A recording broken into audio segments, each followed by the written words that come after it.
fundamentally, you really want to understand what problem they're trying to solve. You know, and then it's your job to create a solution around that. I think that the way that clients engage with agencies needed a bit of a change, or the way that we was perceived as a business, rather than being a necessary evil, actually being like a partner, and providing a real service and real solutions and offering that. So yeah, wanted to bring the best of both worlds together. Welcome to another podcast with me, your host here, Gary Goldsmith at the Cavendish in New Cavendish Street. I can sense these two smiling because they're both very, very excited to be here today. This is the recruitment season. We want to talk to people who are doing things differently in the recruitment world, who are achieving major success. And I'm proud to say that you two are both really good mates, direct competitors, and I've worked closely with your businesses. So without more to do, can I please have a round of applause and a welcome for Brett Hossack and Pat Waits? Hey. It's very exciting. Yeah. Very excited. The beautiful ginger one just said, this is so exciting. But he's like, I've had about 12 texts from him saying, more excited. Oi, oi. As I was getting closer, the anticipation was building. Highlight of our careers. Brilliant. Right. So the idea is me with a couple of mates in a pub, shooting a breeze, talking about a subject. And today's obvious subject is going to be the world of recruitment. And the fact that you guys set up businesses fairly recently, learnt on somebody else's dollar, which is the best way to do it. Learnt how to manage people, which is a missing art in people who are setting up recruitment companies. A lot of people think, oh, no, I'm a top biller, I can do that, I'll make all the money for myself. But you don't realise managing a P&L is a different task completely. Oh shit, I'm swearing already. Gary Goldsmith, you are live on ITV, please do not swear. By the time this goes out, I'm a TV sensation, or it's gone horribly wrong. So I'm going into Big Brother. I'm going into hiding in about a week's time. Very excited myself. So good news all round. Should we have a drink? Yeah. Okay, so it's Lucky Saint. I still can't get the bastards to actually sponsor me, but eventually I will. One day. Cheers. Cheers, mate. Brilliant. I'm in on the 4th, out on the 5th. By then, I'll probably get a deal. And thank you, James, for getting here early and setting up. So James is our compere and producer who's behind the scenes, everything here. So two great businesses. I work with Aptitude and Coltech. I think your businesses are both extremely brilliant. I love the way that you've set up to go after this, outcome based. We were laughing off camera to say that the recruitment is dead as a word, and we don't ever refer to ourselves as recruitment businesses. We don't put bums on the seats. We deliver outcomes and solutions, be it that it's a permanent bundle or something which is a project based. And we were talking about the thing that you do in the States, which we love to talk about. Mm-hmm. And I know the success you've just had with your SOWs and your hybrid models across the US. Did you get to 50K before the end of the year? No, not quite, nearly. But that's not bad with two peeps, right? Yeah, we've done all right over the last few months. So I'd like to talk firstly, well, let's go through some of the headlights here. Two fresh entrepreneurs with just 10 years of leadership experience and business ownership, but it's actually less, isn't it? Is it 3 and 2? Yeah, 3. Just over 3 for us. Well, no, yeah, so Coltech's it was our 5th birthday. On the 4th of February this year. So did you do something? Happy birthday. No, we didn't actually. I went to Austin to get the office ready. So I opened the office there in April this year. So that's very, very exciting. So that would be a good thing to talk about, how we've expanded out there. I'd love to talk about that. I'm not even sure we're going to get to play any games today because there is so much content to get through with you two. We're just chucking extra stuff in all the time. Day 4. How around. That's what I did there. Brilliant. But obviously that you both learnt in some environments where they weren't doing the norm as well, right? With yourself at Tech and yourself with Pat. Yeah, eSynergy. With Syria, And that was all about outcome deliverables. And you were kind of both doing SOW before it was like the thing it is today. So you've seen all that front end. So it's lovely to talk about that. I also think it's worth noting, because I love this, you two are absolutely nose-to-nose competitors. But you're part of the IDLC, and when I whistle, you both came running and say, we're just like best mates as well. So you're always going to help each other because two heads are better than one, or solving a problem. That's what it's all about. And you've seen stuff before. So so it's nice to talk about that. So thank you very much for making the effort. It was quite funny when you actually just came and saw me at the window. It did look like It was a royal way. We started doing a royal way. Yeah, we started doing that. Yeah, it's funny. And we are proper mates, so hopefully the energy from this will come through. I'd like to talk just briefly about your backstories, because you did do it the right way round and the proper way round. I came from Bristol then, my brother. Right? You actually learnt how to do recruitment and manage a business properly long before you set up. Yeah. Brett, go and tell us your backstory first. Yeah, so back in 2006, I joined Aston Carter. No, tell us about your mum first. Oh, yeah, that's true. Right, yeah, so He's got... even before... We've always got mum stories. That sounds a bit wrong, but before recruitment, I worked for my mum's business. She worked in the rag trade. She worked for Philip Green. She's an entrepreneur in her own right. She brought me and my two brothers up, so she had to work hard. She kind of kicked me out of the house at like 14 and said, right, go and put a leaflet through everyone's door. You need to get a job and do window cleaning. So I had my own window cleaning business. But you're not the tallest fella in the world. No, so I hired two tall guys. You must have had a massive ladder. Yeah, no, it's a massive ladder, and I hired two guys. Made a fortune, actually. It was pretty good business. And so it starts. And so it started. So I just wanted to be successful and earn money, and I think my mum was an inspiration behind that, to be honest with you. And Aston Carter, how did you know about recruitment? How did you find that? Because that's a great shop to learn. I've got to thank my wife, because she was in recruitment and she was earning a fortune when I met her. Again, I wanted to come away from the family business. I wanted to do something for me, create my own lane. And she introduced me to Aston Carter. I interviewed at a couple of other places, but Aston Carter at the time was an absolute machine. It was a phenomenal business. Similar to kind of S3. When you walk on that, when it walks on the floor, it was electric. The people there were super, super successful. I was completely out of my depth. First year was absolute hell. I didn't know what I was doing. But the leadership there and the people around me, we were just family, and they were really, really successful. They were pretty much, number one in financial services across contract and perm. I joined at a decent time because they were on a really clear trajectory for success. I was on the contract side, which I was absolutely, mega grateful for, because that's me. High energy, working fast. You had to learn fast, but I worked my backside off. In early, staying late. There was no lunch. Sometimes, that's what it was like in those days. So I kind of sort of quickly moved through the business to managing teams, team leader. And then in 2010, Tech Systems, Allegiance Group, should I say, they bought Aston Carter. I had the opportunity to move across to the tech system side. So I run their team. That went. Do you want to explain what that is? Because it's a different beast, isn't it? Yeah, it's a solution provider. Yeah, Allegiance Group was an app. I've never heard them when they bought Aston Carter, if I'm being completely honest. But they're a massive staffing company, the largest privately owned in the world, turning over probably in excess of 13 billion. So Tech Systems alone. Yeah, but were they happy? Well, I don't know. Ask Jim Davis, the founder. I'm sure he is.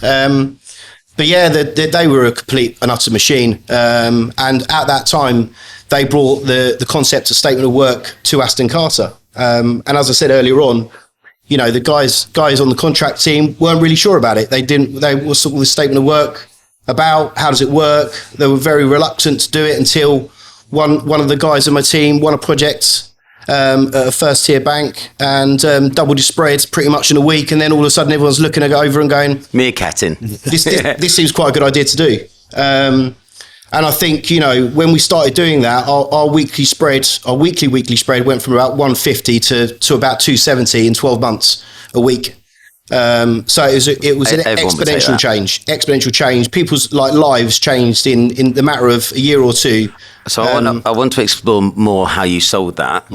At what point were you? Where were you in your career for you to jump ship and go for yourself? Because you were a very successful entrepreneur. Yeah, I mean, I've got nothing bad to say about the business. I grew up in that business. I'm absolutely so grateful for everything that they did for me and my family and my career. I've still got best friends there now. And I love that. I love the fact that I'm still in touch with people and all the rest of it. I was just in my comfort zone. Do you know, I'm struggling to remember the guy's name. We ran it. Was it Zinfandel? Sean Zinfandel. Zinfandel. Yeah, I'm not alcohol dependent, but I instantly went to Zinfandel. Yeah, he's an unbelievable man. He was an inspirational leader. He's phenomenal. So yeah, he was a driving force behind that for sure. And yeah, I'm grateful for him and the other leaders there as well. But yeah, I was just I needed a change. I had an itch I needed to scratch and get out and do something else. And to be honest with you, I wasn't even sure it was going to be recruitment. I did my NLP practitioner coaching certificate because that's what my wife does. And I thought I might get into that. And I never really thought I'd be getting back into what I'm doing now, but this is what I'm good at. This is my true passion. And I'm massively grateful that I've, settled the business and where we're at right now, which is exciting. So I feel very good getting started. I just feel that the last 3 years have just gone so quick, and I've never learned so much in that period of time. I think, I learned a lot of the businesses I was working in and run. But it's a different type of business, it's a different type of, skill set, should I say. But so we got to hear from you, the Ginger Warrior. Yeah. How did you get into recruitment? Or what were you doing before? A variety of different jobs. None that was. I was never very good at anything really. I left school and started become a plumber. But I used to have to bring a snorkel and my little boots with me to all my jobs. It was really bad. I was terrible. Really? I was so bad, yeah. I woke up this morning, there was a tap at the window. So I sat the plumber. Honestly, I was terrible.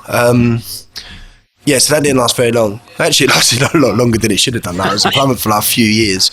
And then done like labouring jobs and then started getting into different sales roles, like call centres and whatever else. And then literally bumped into one of my mates one day from school, Badizi, shout out Badizi, who was working at eSynergy.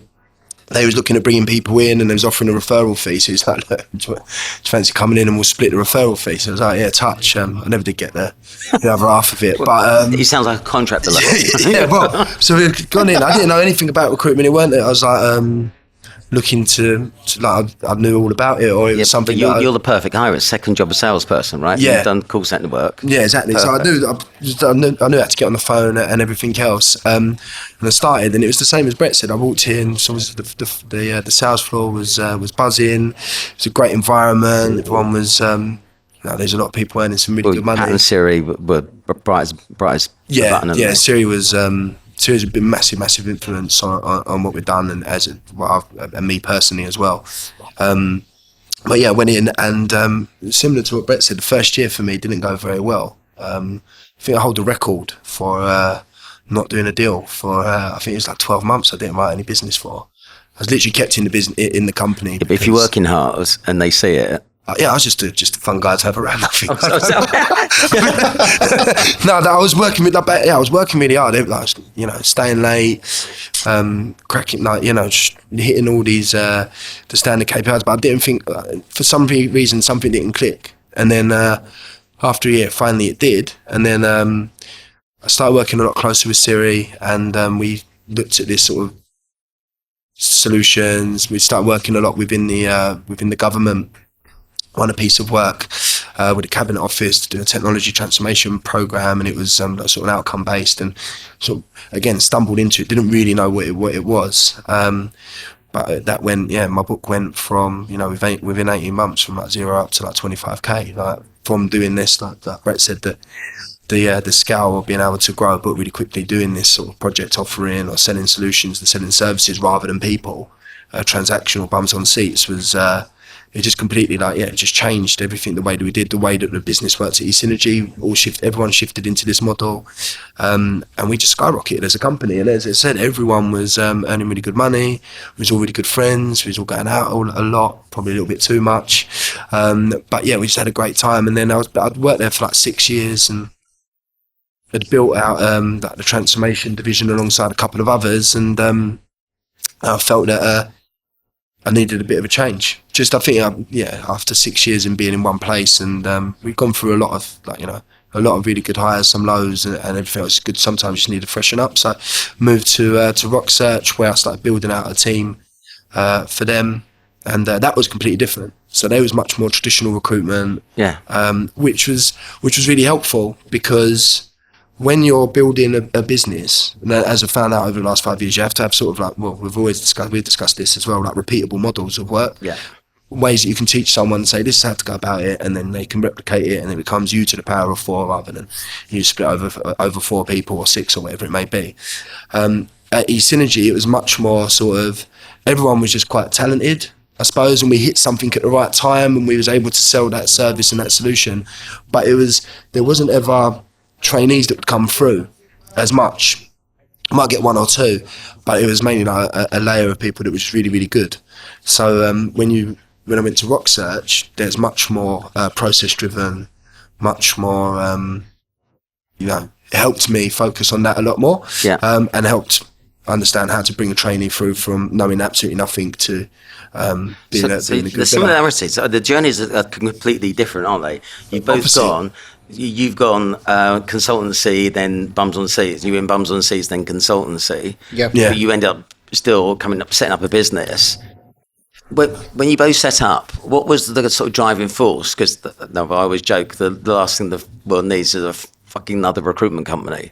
What was it that you wanted to achieve? Well, for me, it was having worked in eSynergy and sold the way that we sold, seen the way that we sold there, and the success that we had, and then working at Rock, and again, had a really good time there, and I learned so much, and it's probably helped me a lot in growing the business now. I wanted to take the best of both. Yeah, I want to take the best of both worlds and mesh them together. And I think that the way that clients engage with agencies needed a bit of a change, or the way that we was perceived as a business, rather than being a necessary evil, actually being like a partner, and providing a real service and real solutions and offering that. So yeah, wanted to bring the best of both worlds together. And we started Coltech. That was 5 years ago. Myself and Matt, who had worked at eSynergy with me, and we've gone from strength to strength since then. But the whole, and I really just wanted to do something for myself. I think it's similar to what Brett mentioned. I think it was time that I've been working in the industry for 7 or 8 years at that point,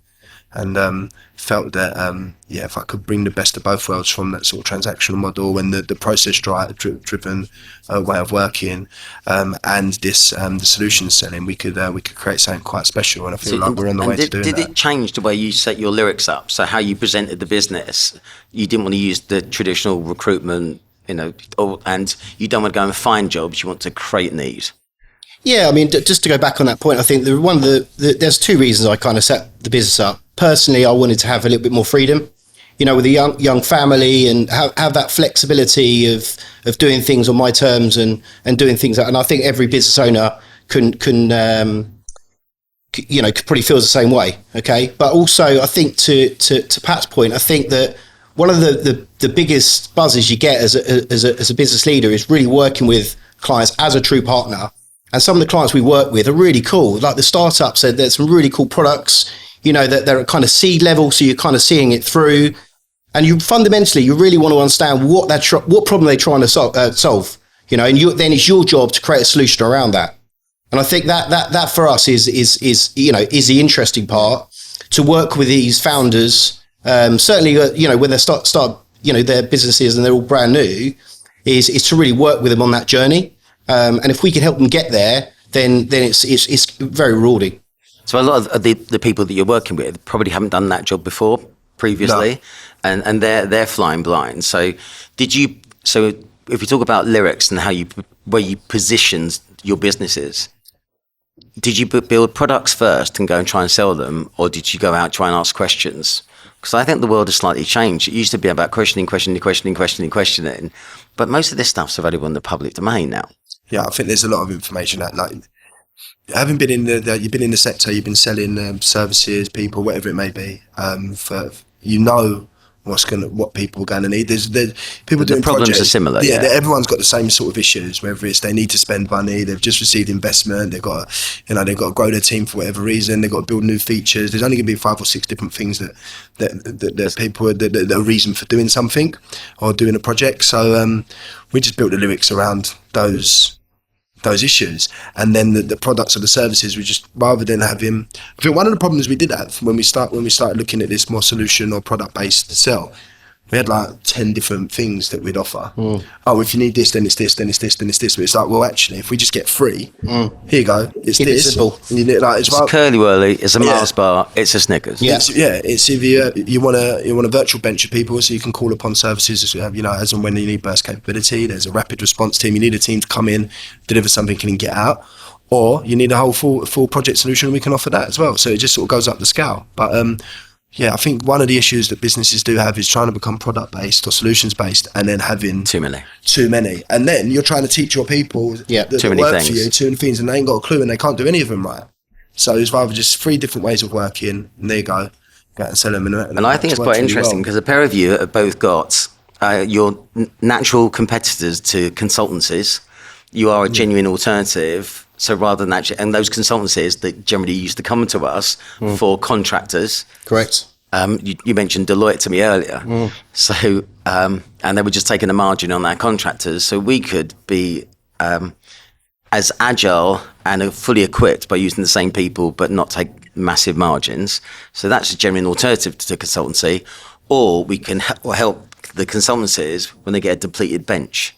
So, suddenly a load of work comes on and they've got any extra resource, or they might be totally wedded to one market, but they're driving over opportunities in other markets that we could partner with. So it's a really interesting dynamic where some of your clients and customers are absolutely competitors as well. How do you manage that?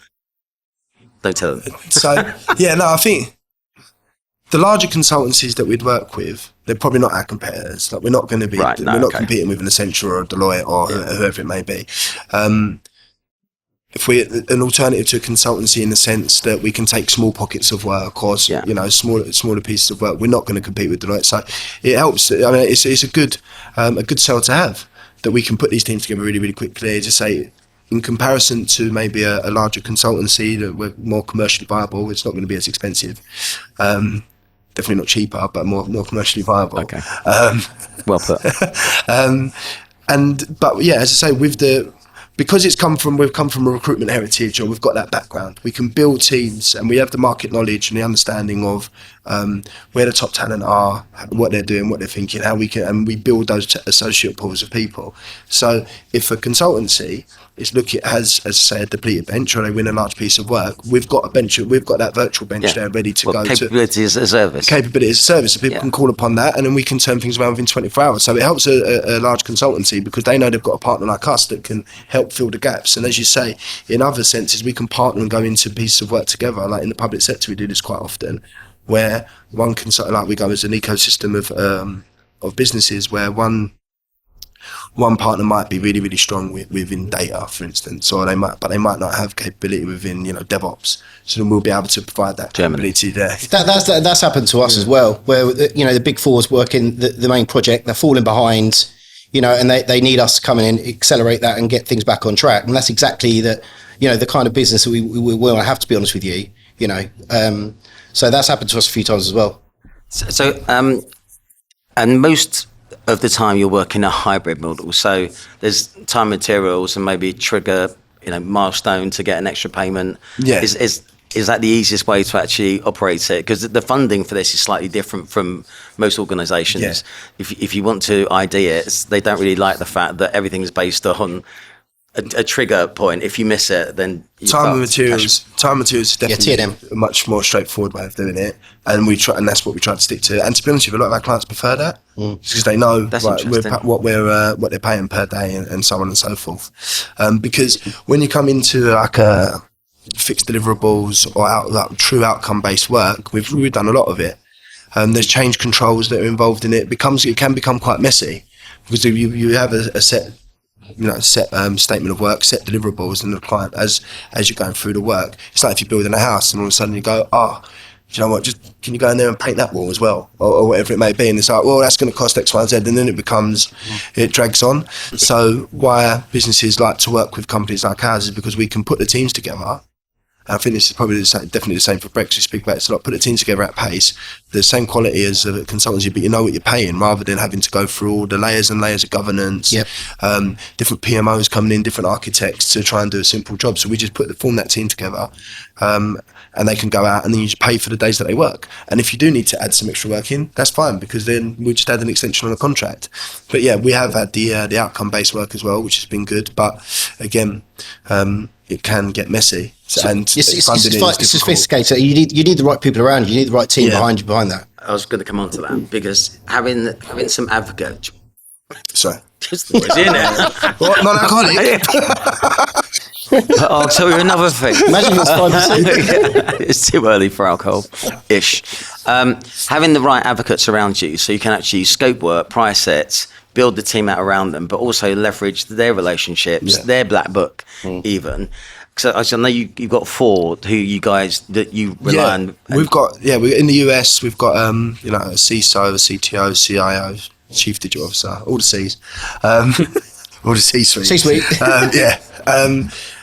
And we call it, and they work on a fractional basis, and they'll come in and help us with pricing work or speaking to clients, and because obviously they're technical guys, so they can speak on that level and actually find out what a client needs. And this is a big thing that you mentioned earlier about finding a solution. As we're recruiters historically, and that's what we've come through. So it's always trying to be about pushing a person or pushing someone in to a role. Whereas what we're sort of doing this more capability as a service or offering solution-based work, it's about finding solutions. So if you can bring in a tech-minded person who can go in and speak to someone, all of a sudden the client will find out something that they didn't even know that they needed. And then that's great for us. It gives credibility to us. The people that are advocates or our associates, or we call them our tech advisory board, all like Coltech branded on their LinkedIn. They've got Coltech email addresses. So it works really well. And as I say, then we leverage obviously relationships from them. They might be able to introduce us into other work. So it's been in the US. It's been a huge benefit. Yeah, for us we've done the same. We launched a new product called the bot model. So it's build, operate, transfer. And that basically is, as you say, we get someone to go in, there's offer advisory service to really understand lift the bonnet, what they need, health check, exactly that. New founders, they absolutely love that, and they want to do it right. They want to hire the right people, and then off the back of that, then we put a C-suite team together, either from a fractional or on a statement of work, and build that team out. So you were just saying that off air that you were building this team out. So that we're talking about brand new startups, highly invested businesses going through a period of change, but the leadership team needs building in its totality. Completely. Or swapped out. Some businesses might be, sort of a couple of years in and it's not working, and, they don't want it to fail. So then that's where we'd come in, understand exactly what's going on, potentially swap some people around and make sure they get that A team in place. I know for a fact you two are absolutely brilliant at selling, and you're very buyable. Is it harder to teach people in your business to be able to sell at this level? Does it slow you down? Yeah, good question. You're not going to put my team down. Is it a 120? Is it a 120 model? So what we've it was 180 we've put together. It's just you're either business, you're either BD, you go out selling these services, selling the solutions, and then we've got an account management / capability team there. I think it'd be very, very difficult to work in a traditional 360 model doing this sell. No. And we didn't. That's not how I worked at Synergy. We had people that would go out and sell, and we had the account management delivery team to actually deliver into the work. So yeah, it's 100%. It's a sales based role. So anyone that comes to join us, we say it's not a recruitment job. You're not working for a recruitment company. You're selling consultancy services. We're a professional services business.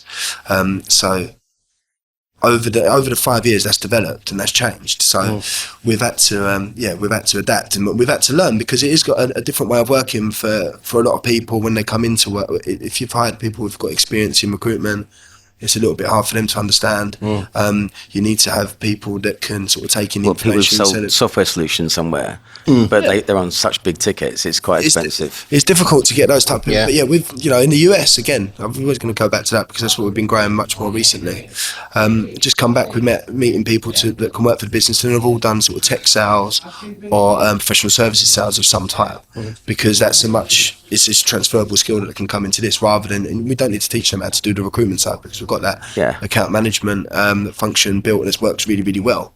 So it is the answer to the question is, if you're trying to get someone to do a full 360 recruitment job and do this, it's going to be really difficult to teach them that and then try and get them to. Well, to also, the if other you think side. about how the world has shifted more recently. It used to be get a decent CV, spec them out, get 3 first interviews, Yeah. jobs are good, and that market's kind of clapped on its arse anyway. But it's not even what we're doing either. And now you're selling to a customer. You're actually doing proper B2B rather than B2C-ish. Yeah, it's not even what we do. We don't send CVs out or sell a person in. So what are the biggest challenges, Brett? What's, for a business that might want to look at the SOW space, what do you think what would hold people back from doing it? I just think you need the right team around you. I think you can get yourself in all sorts of trouble, especially if you do outcome-based stuff. I think you can get some nasty situations if things aren't done right or wrong contracts are put in place, etc. I was very fortunate when I set up the business to have those contacts when we first set up. So from a compliance and legal standpoint, we're in a good spot. And I think that is key. You need a proper SME that's done the statement of work services business before to really guide and help you in that business. Yeah. I would never promote someone trying to do this in a blind way, because you're just going to come unstuck. So I would say would be the best advice. Hi everyone, and a massive shout out to our main sponsor for season 4, the recruitment special of Pints or View. Now, Force 24 are exceptional. They do something that nobody else does, which is always pretty cool. If you're looking at sending out outbound email campaigns, multimedia messaging, including video and infographics, nobody else can do this. Everybody else sends out flat words. So your likes of Sourcewell and Elay can't do this. Force 24 do something special. Well, I use them, the RDLC uses them, and anybody who's taking their marketing really seriously will be using them. It's very clever. It's just a game changer. I like it. You should. But one of the things that is a challenge is finding these opportunities at the right time. It's either marketing the living daylights out of everything so that you are front of mind. So if something comes up, they know to call you, so they know what you do. The alternative is to press the flesh and have people out there who will and go out and sell this. We talk a lot about the different types of change. So it's either businesses trying to make more money, save more money, regulations, compliance, businesses who are pivoting, or the current one is that's all the vogue is sustainability and having loads of projects. So generally, most things fall into that. It's trying to find out some way that a business is going through that change. So could it be raising capital to go through a change? What would you say is the easiest way to find organisations that are going through some form of change? We're in technology, so the beauty of working in technology is it's ever evolving, right? So you know that companies are going to go through that some sort of change, whatever that may be. And I think if you're working at that sort of front line, then you should really know what's going on, and therefore even advise clients that are about to go through it to make that happen and work with them. And if they are going to start building projects, building teams, then you're there in the forefront of their mind. And the beauty of doing that, if you've got some decent case studies for certain companies, then you just lift teams out and you put teams in different organizations. And that's just a really slick way of doing it. But yeah, I mean, you want to, are people, is it cost for businesses? Regulatory, again, there's always something going to be happening around that. Yeah. I mean, one of the guys that I used to work with, placed over 100 contractors in a first tier bank on KYC. He just got right at the chicken company. But he was right at the forefront of it. And then, he moved teams around in an organisation and then moved one of the clients off the back of it. And that's key. So one of the things that I learned from a guy called Richard Banks, who was the director of BD, as opposed to being the BD director, because apparently that matters. He would say, if there's a type of companies that's doing something, the competitors are looking at it and likely to do it. Exactly. So if Vodafone is doing something, chances are every other phone company is going to be doing something similar, and just in a line into that marketplace, and even dropping message bombs, say, I'd love to tell you what's happening at Vodafone. Everyone is so nosy about what their peers and competitors are doing. Correct. They're interested to have that conversation. But again, that's a conversation to be had at a different level with a different person, as opposed to what used to be general 360 recruiters. Got any jobs, mate? Yeah, I think it's that's a big change, or a big difference in what we do or how we approach the market is that rather than ringing up, like you say, you got your jobs, I've got this .NET developer, he's great, he's done this and this and this. Yeah. Shall I send him down tomorrow?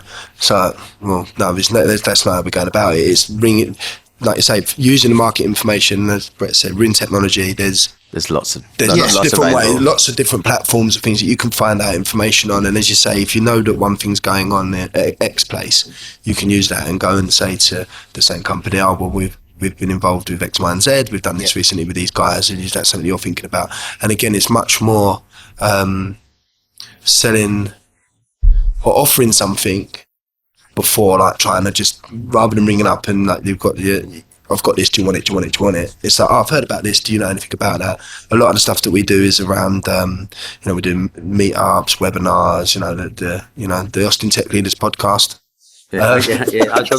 You are noisy online. I've got to say, your marketing is absolutely set. And trying to put out as much information as you can, because sometimes if you find out, so you see, like a lot of people would say, well, find out if someone's got investment and then you can go after that company. But once the news has come out that someone's got an investment, then it's too late already. So it's about trying to be at like Brett's friend who done all the KYC thing, being at forefront of the market, being forefront of people's minds.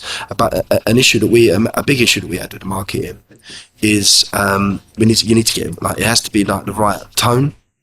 Because if you're just selling to people all the time, they're going to get the and they're not going to take in what you're actually saying. So if it's trying to be a bit more value led, we'll do some round tables as well. Get some key leaders around the table with yourself. One or two of them might be doing something the others want to know about. Keep tapping the table. It's really good fun, mate. So you got drum set.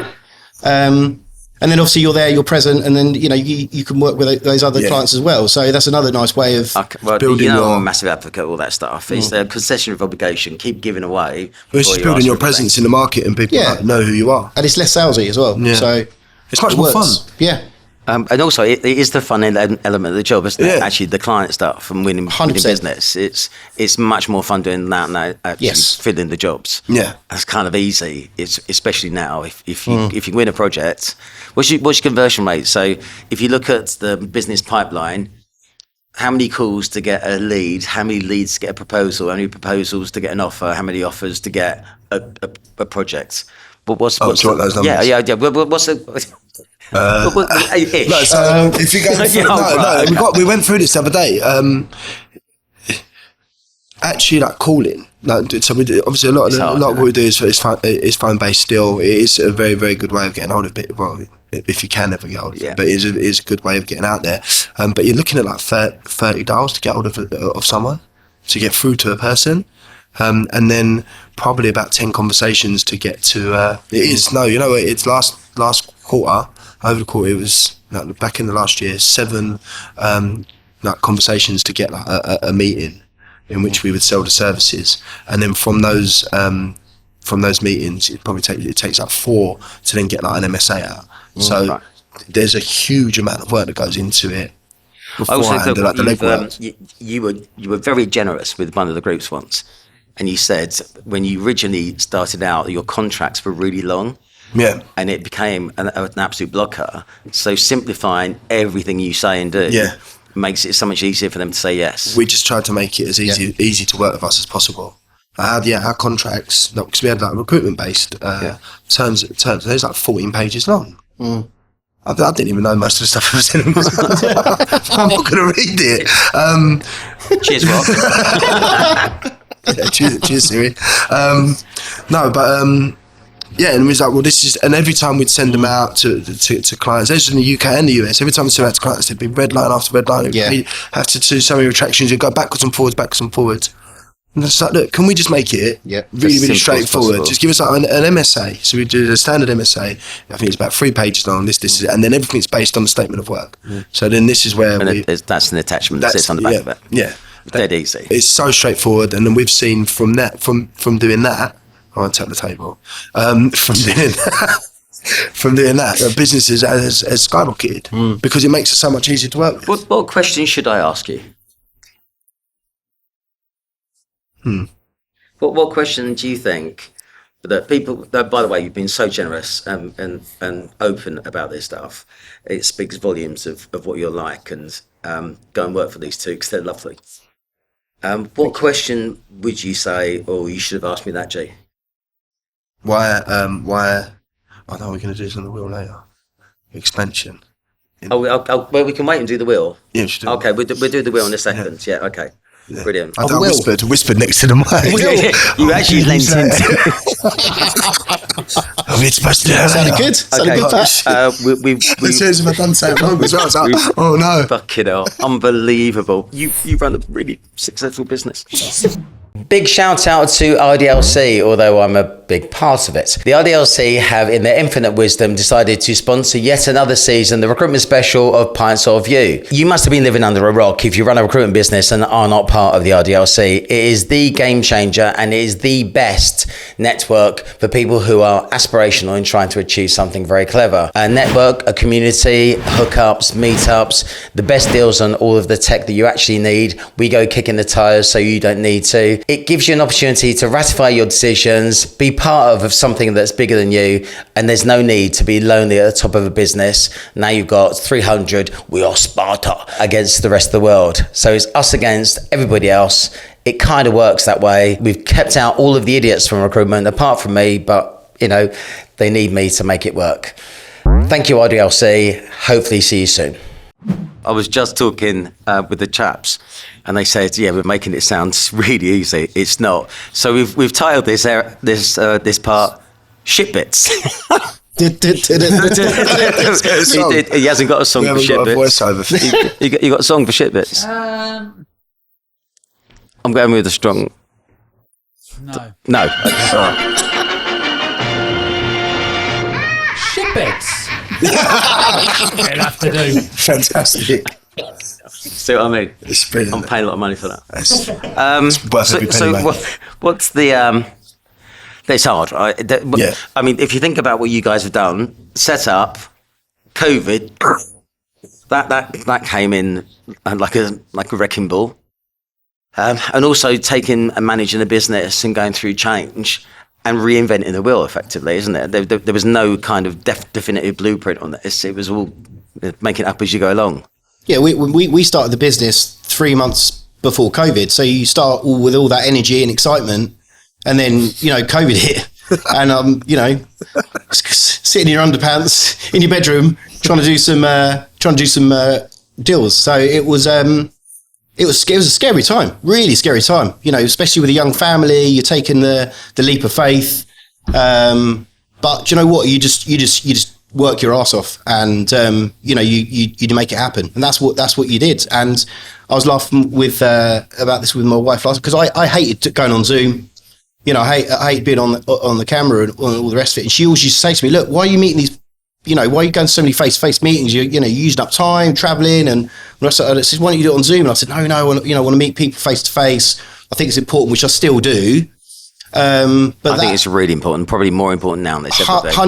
100%. And but it's enabled us to work much faster. Like right now, now we can, speak to our clients, speak to our candidates at the drop of a hat over a VC, and get, see with the US, work in the US. Can I ask a question, genuine question? I don't get Zoom and Teams. I prefer to be on a phone call, because I can be doing 15 things at once and walking around, and that's actually trapped me and kept me at my desk. If I could meet them face to face, I would. If I can't, why do Americans always love a Zoom meet, or as opposed to pick up the fucking phone?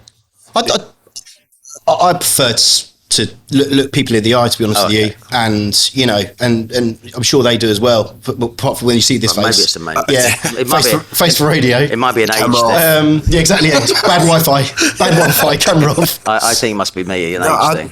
It's really weird, because when you just say we book a call with someone now, you speak to someone, let's speak, even like, so when we started the business all them years ago, 5 years ago, or even like just half a decade, you would have you just book a call in and you put them, I'll call you on this number. Now it's automatically, it's the Teams, whether the camera's on or not, that's how it is. So it's just the way the technology's moved, I suppose. So it's a me thing. Yeah, I think it's a you thing. What else is hard? Well, so starting the business in general for me wasn't a bed of roses. Like I decided to we was going to do it. Me and Matt obviously decided we were going to set up, and I moved out of my house in order to fund that, and I didn't have the overhead. Rented my house out, moved back with my parents, which was really good actually. My girlfriend at the time moved back to my parents, and then obviously, and then I think after the first year, we had a really, really good first year, but then IR35 kicked in. I remember I called you and I was like, Gary, it's all fucked, mate. We lost a lot, all of our contractors. Then they pulled it back and they said, no, we're not doing it. So then the clients were like, yeah, don't worry, we'll get them back. It's like, great. And then it come in again. And then I think we had like Brexit was all like basically formalised, and that was going through. And then we got through all that, happy days, started picking up again, COVID. I think we've had 4 prime ministers, maybe. Just waiting for like the plague of lotus to come through next. But yeah, and then in that time of COVID, moved back to my parents' house. My wife got pregnant with my son Theo. So that was like juggling all that whilst trying to run the business. So yeah, that was. It's not a bed of roses, as everyone thinks. Like you set up. But you bought a house. You had your second baby. I mean, I kept the house the whole time. So it was rented out, and then we moved back in. A week later, Theo was born, and then I think there's so many sacrifices that people don't think of. This is the thing. It's like you think, oh yeah, we were talking earlier. Oh, you was a top bidder at your old company, like where you worked. I can make like loads of money. All the billings goes to me. I don't have to share. It's not like that. It's if you're going to set up a business, you have to. And I don't even know if I was even really prepared for it. I thought it was like. I didn't understand all of the stuff, how it affects your outside life. You're talking about having more work-life balance. Or I think you two were very smart because you both had me on board when you were setting up, and it's the best decision we ever made. Of course, it's brought us here today. Absolutely. But it just gave you a few head starts and maybe avoided spunking a few quid here. Or, 100%. And then having a proper financial person around you. Having the RDLC on our side at the beginning was a massive, massive plus. Because you've got like a group of like 200-300 business leaders that are that know what they're doing or have been through similar things. If you've got an issue, you can say, "Oh, this has happened to me." There's always someone. There's always someone who knows who can help. And also, just sharing some of the pains. Yeah, managing people. When you're managing within the business, it's different from when you manage them and you are now making that decision. Yeah, I don't literally think there was one question that you can ask in a WhatsApp group. Or I mean, Pat was always, and he still is, really generous with his time and any ideas and just anything at all about what within your business you want to ask, you can get those answers, which is really cool. And obviously, you're in the business for the first 2 years was saved us a lot of money, saved us from making mistakes. We did make some, but they didn't cost us, so which is great. And it's not for everyone, right? No. And then partnerships don't last forever. No, exactly that. Don't we know? Let's really leave that there. Yeah. But it's trying to work together and accommodate each other and the stresses that are involved in there, causing dramas. Yeah, I think there's enough, we are competitors, but there's enough business out there for everyone, right? There's a whole world out there, especially in the US market, as we all know, is still an amazing opportunity to be here. We're obviously in Miami. You're in Austin. We've really only just scratched the surface, which I'm absolutely buzzing about. We're out there in April again for a big conference, and we've been meeting a lot of our partners and clients. If you'd asked me that, if I'm doing what I'm doing now, sort of 3 years ago, I would have said no chance. I think it's quite funny that the businesses who do well in the States are all but semi-permanently there. They're over pressing the flesh. Yeah. Because trying to do it fully remote is well, we too spoke hard. on Friday. I just got back. Yeah. When they had to catch up before You this. didn't give me my cowboy hat. You know what? I thought you was going to mention that. What about the boots? I genuinely on the train here. I thought, shit. You said, "Oh, I'll get you a cowboy hat." I've got it. I even gave you a size. It was a G. A G wagon. All right, let's have some fun. Brilliant. Thank God, about time. Alphabet soup. Here we go. Come on, Debbie McGee. Right, just remember, we're after an I, or we have to shoehorn something else in to talk about international. Right, let's give it a pull. Come on. Oh, Come on. what are the chances? No, don't fucking book, do you? What are the chances? No, we don't need the book. So one of the things that we're all really big fans of, I'd have my recruitment business set up here, but I'm not sure I'd touch the UK market. Too saturated, too many businesses involved. Customers moaning that they're getting 30 calls a day from agencies, and everyone's saying the same shit. We've got unique candidates. Yeah. Right? Just say something deliberately different, or don't fucking bother. But the pair of you have focused all your business internationally, really. Yeah, we've obviously got the office in London. So Mr. Grimsdale. got really excited. Can't believe we actually landed an we've got the office in London. Do a lot of work in Europe, and obviously a big push for us is in the States. And it's just a much less saturated market, like much less saturated markets both in Europe and the US. The offering that we have seems to be much more well accepted. We're seen as not as a necessary evil, You're but as a first-class partner. citizens out there, rather than It's a really interesting market, the US, isn't it? So you got your realtors, the picture of Hillary Clinton on somebody's front lawn because she owns that one road in downtown Florida, versus the juggernaut Goliaths. And when we go over, I think we're slightly more aggressive with a small a. Yeah. It's just being able to qualify a customer, because they will waste your time and say how important they are. The biggest thing I found. The tire kickers. Yeah, is everyone loves a chat, which is good. And you come off a call and you're like, wow, that was sick. Smashed it. Oh yeah, I'm gonna land. Yeah. So we got a project there. And then they so ghost much you. work, and then you never hear from them. disappear. Yeah. You see him walking down the road in Austin. You're like, Why is that? I don't know. Because there's a cultural difference again in Germany. they don't like. Yeah, Just don't like saying, letting you down, do they? just don't. Yeah, they just don't like. Well, to say most no on don't the anyway. phone. Or I don't know. It's much more of like a service. Like in the US, much more service based. Okay. Like culture in terms of everything they do. Like you go to a restaurant, everything, the way they treat you in there and everything. So they're much more used to being sold to, much more willing to listen to it. But again, one of the more positive things about the UK is someone will just tell you to go away. And at least you know, where you stand. Yeah. But yeah, the expansion in the US, like for us, is massive. We're going to look into, we're in Austin. Office opens full time in April, and then from there we're looking to expand 6 different locations over the next by 2030. So massive plans there.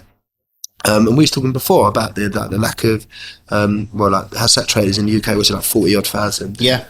Agencies or businesses like ours in the UK in comparison to like 30,000 in the US, but it's like 6 times The market. the market. So it's a bit of a no-brainer, really. The one difficult thing, I don't know if you found it, Brett, is that the hours. Working the hours from here. It's been all right for me. I've got a young family. I can take my kids to school in the morning, but I don't get to. And the lucky thing is I don't have to deal with bedtime either. Hopefully my wife don't see that. But yeah, but you don't get to spend the evenings at home. You're in the office until we're working until 10, 11 o'clock. The best hourly, the best working hours for a US business I've seen is 11 till 7. And then they go home and expect to do a couple of hours every night, Yeah. except for a Friday. And I think that's the only way, because that's sustainable. You can still see the family. You can still go out with your mates. You don't feel like you're isolated. Yeah, I think there's a fine. We've had it. Like we've had people working the hours. Like we was doing like 1 till 11 or 2 to 11 at first, 2 to 11:30, and then 1 till 11.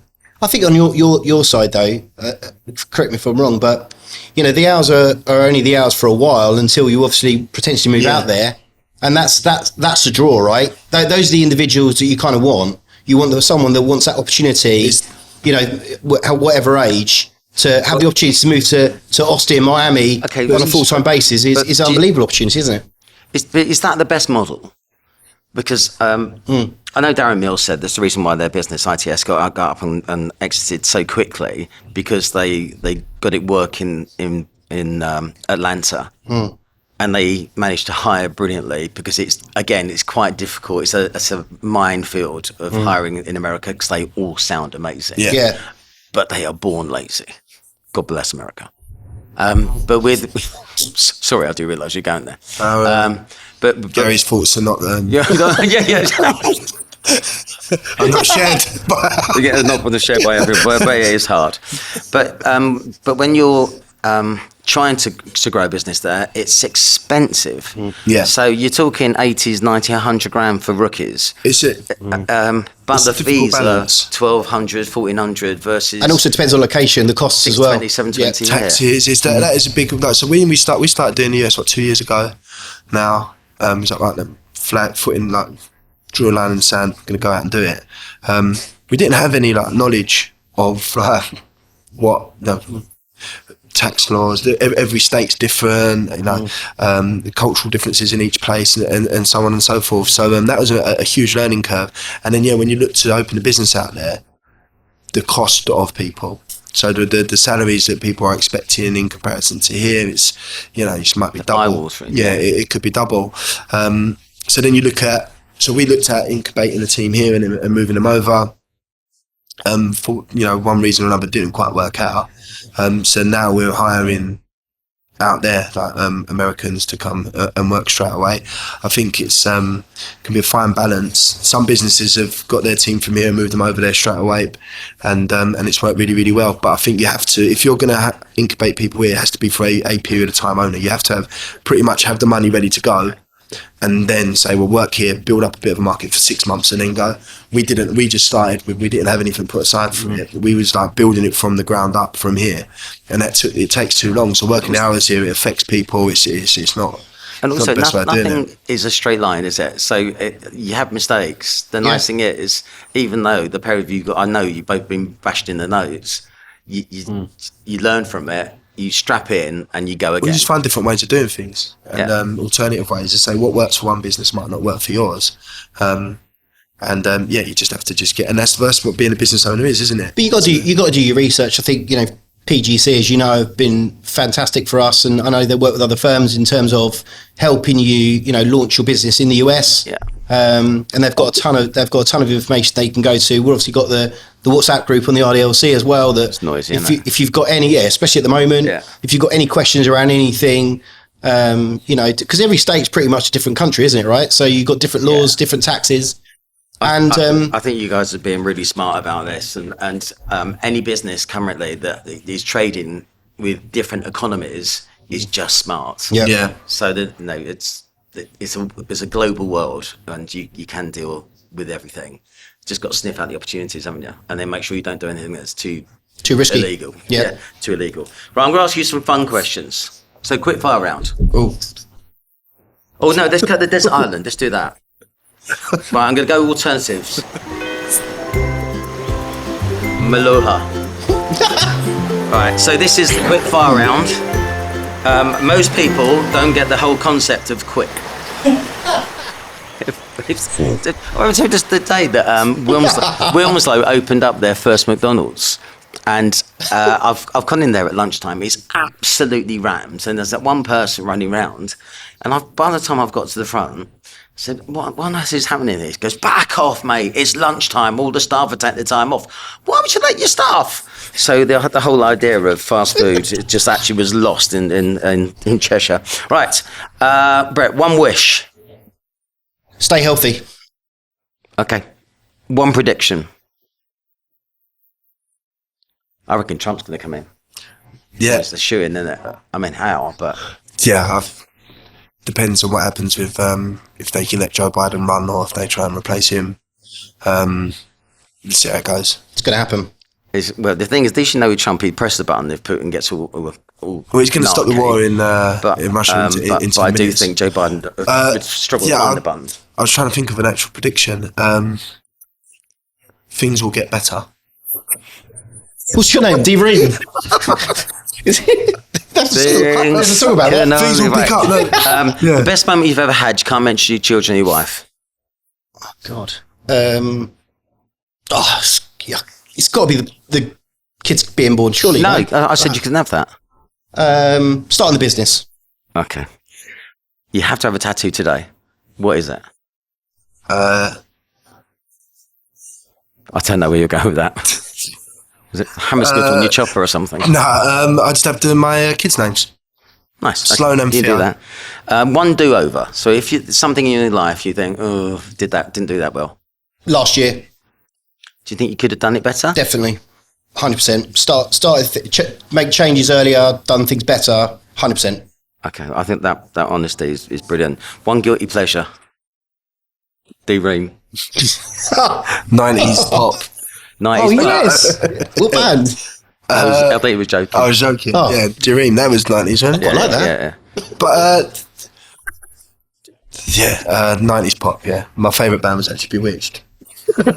Oh, I brilliant. went the other day at my mate's house. Really? Today they played live in the Trafford Centre a couple of weeks ago. One sporting victory that you wish you could have had. So, world champion at something, or be part of a winning team. Win the Premiership with the team.